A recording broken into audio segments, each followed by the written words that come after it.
ಶಾಸಕರಾಗದ್ ಕಷ್ಟನಾ, ಶಾಸಕರ ಕೆಲಸ ಮಾಡೋದ್ ಕಷ್ಟನಾ? ಸರ್ ಎರಡೂ ಒಂದ್ ರೀತಿಲಿ ಒಂದ್ ತಕ್ಕಣಿಲಿ ಎರಡೂ ಒಂದೇನೆ ಸರ್. ಅದು ಶಾಸಕರಾಗೋದು ಕಷ್ಟ ಸರ್. ಶಾಸಕರಾದ ಮೇಲೆ ಸರ್ ಆ ಸ್ಥಾನವನ್ನ ನಿಭಾಯಿಸಬೇಕಾಗಿರೋದು ಸರ್ ಅಷ್ಟೇ ಜವಾಬ್ದಾರಿಯುತವಾಗಿ. ಮತ್ತೆ ಜನತೆಗೆ ಸ್ಪಂದಿಸ್ಬೇಕು, ಅವ್ರಿಗೆ ಇರ್ತಕ್ಕಂಥ ಸಮಸ್ಯೆಗಳನ್ನ ತಾಳ್ಮೆಯಿಂದ ಆಳಿಸ್ಬೇಕು.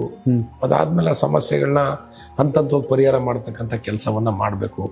ಶಾಸಕರಾದರ ಜವಾಬ್ದಾರಿನೂ ಹಾಗೆ ಇರುತ್ತೆ ಸರ್, ಮಾಡಲೇಬೇಕು, ಅನಿವಾರ್ಯ. ಯಾಕೆಂದ್ರೆ ಜನತೆ ನಮ್ಮನ್ನು ನಂಬಿ ಓಟ್ ಕೊಟ್ಟಿರ್ತಾರೆ ಸರ್. ಅವ್ರು ಕೊಟ್ಟಿರ್ತಕ್ಕಂಥ ಓಟಿಗೆ ನಾವು ನ್ಯಾಯ ಕೊಡ್ತಕ್ಕಂಥ ಕೆಲಸವನ್ನ ಮಾಡಬೇಕು ಸರ್. ನಂಗೆ 3 ಇನ್ಸಿಡೆಂಟ್ ನ ರೀಕಾಲ್ ಮಾಡಿ. ಒಂದು, ಡೆಲ್ಲಿಯಲ್ಲಿ ನಿಮ್ಮ ಸೀಟ್ ಅನೌನ್ಸ್ ಆಗಿತ್ತು, ಸಕಲೇಶ್ಪುರ ಸಿಮೆಂಟ್ ಮಂಜು. 2ನೇದು, ಚುನಾವಣೆಯಲ್ಲಿ ಗೆಲುವು. 3ನೇದು, ಮೊದಲ ಬಾರಿಗೆ ಶಕ್ತಿ ಸೌಧದೊಳಗೆ ಹೋಗಿದ್ದು. ನಾನು ನೀವು ಇಲ್ಲಿ ಕೂತಿರ್ತಕ್ಕಂಥ ಜಾಗದಲ್ಲೇ ಸೀಟ್ ಅನೌನ್ಸ್ ಆಗೋ ದಿವಸ ಅಲ್ಲೇ ಇದೆ ನೋಡಿ ಸರ್, ಟಿವಿ ಇಲ್ಲೇ ಕೂತ್ಕೊಂಡಿದ್ದೇವೆ ಸರ್. ಆಕ್ಚುಲಿ ಓಕೆ ಸರ್, ನಾನು ಸಾಮಾನ್ಯ ಕಾರ್ಯಕರ್ತನಾಗಿ ಪಾರ್ಟಿಲಿ ಕೆಲಸ ಮಾಡ್ತಾ ಇದ್ದವನು. ನಿಜ.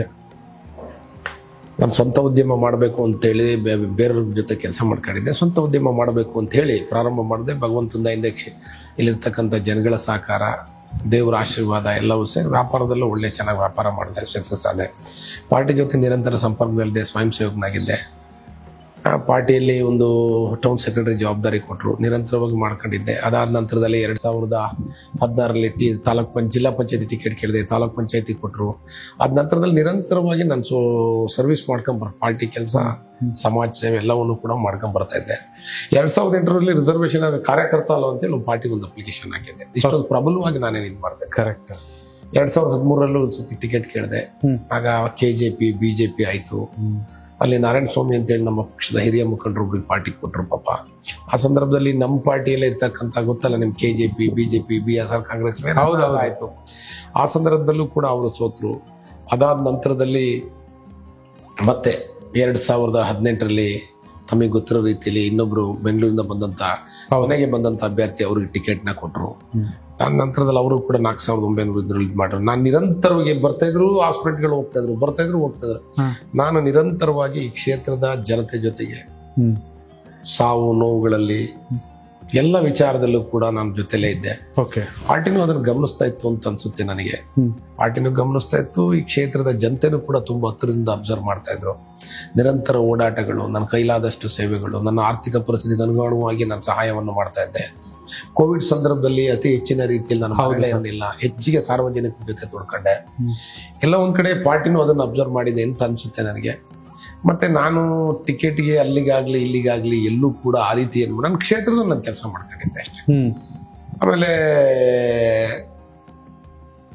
ಟಿಕೆಟ್ ಅನೌನ್ಸ್ ಹಾಕಿಂತ ಸ್ವಲ್ಪ ಹೊತ್ತಿಂದೆ ನನಗೆ CT ರೇವಣ್ಣ ಮತ್ತೆ ನಮ್ಮ ಪ್ರೀತಮ್ ಗೌಡ್ರು ಫೋನ್ ಮಾಡಿದ್ರೆ ಈ ತರ ಹಿಂಗೆ ಅಂತೇಳಿ.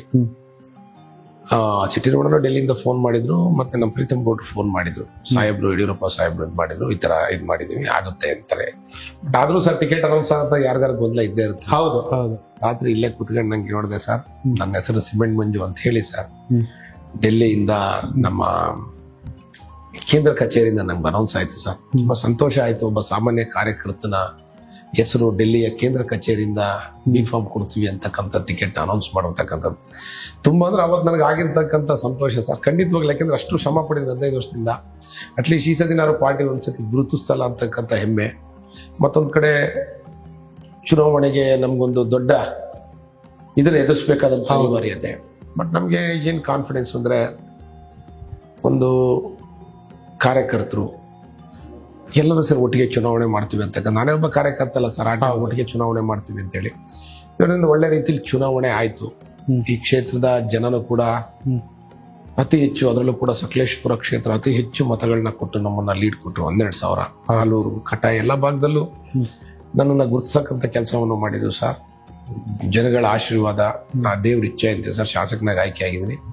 ಆಯ್ಕೆ ಆದ್ಮೇಲೆ ಸರ್ ನನ್ನ ಸ್ಥಾನವನ್ನ ಸರ್ ಪ್ರಾಮಾಣಿಕವಾಗಿ ಕ್ಷೇತ್ರದ ಜನತೆಗೆ ಸಮಯದಿಂದ ಹಿಡಿದು ಕೆಲಸವನ್ನು ಅಷ್ಟೇ ಪ್ರಾಮಾಣಿಕವಾಗಿ ಮಾಡ್ತಾ ಇದ್ದೀನಿ ಅಂತೇಳಿ ನಾನು ಹೇಳ್ತೀನಿ ಸರ್. ಒತ್ತಡ ಅನ್ನಿಸ್ತಿದ್ಯಾ, ಖುಷಿ ಅನ್ನಿಸ್ತಿದ್ಯಾ ಶಾಸಕರ ಜವಾಬ್ದಾರಿ? ಸರ್ ಒತ್ತಡ ಇದ್ದೇ ಇರುತ್ತೆ ಸರ್. ಏನಾಗುತ್ತೆ ಅಂತ ಹೇಳಿದ್ರೆ, ಒತ್ತಡ ಇಲ್ಲದೆ ಇರತಕ್ಕಂಥದ್ದು ಏನಿಲ್ಲ. ಬೆಳಿಗ್ಗೆ ಶುರು ಆದ್ರೆ ಸರ್ ರಾತ್ರಿ ಮಲಗತಂಗ ಒತ್ತಡದಲ್ಲಿ ಇರ್ತೀವಿ ಸರ್. ಯಾವಾಗ್ಲೂ ಒತ್ತಡನೇ ಸರ್, ಇಲ್ಲ ಅಂತ ನಾನು ಇದು ಮಾಡಂಗಿಲ್ಲ. ಒತ್ತಡದಲ್ಲಿ ಇರ್ತೀವಿ ಸರ್.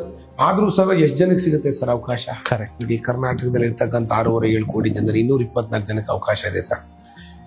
ಮತ್ತೆ ನಮ್ಮ ಮನೇಲಿ ನಾವ್ ಯಾರು ಗ್ರಾಮ ಪಂಚಾಯತ್ ಮೆಂಬರು ಆದವ್ರು, ಹೌದು ನಿಜ ಸರ್, ಅವರಿಗೆ ಈ ಸ್ಥಾನವನ್ನ ಕೊಟ್ಟಿದ್ದಾರೆ ಸರ್.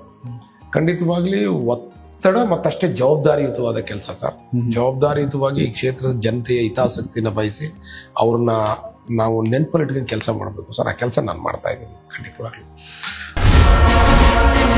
ಕನೆಕ್ಟ್ ಕರ್ನಾಟಕ, ಇದು ನಿಮ್ಮ ನೆಟ್ವರ್ಕ್.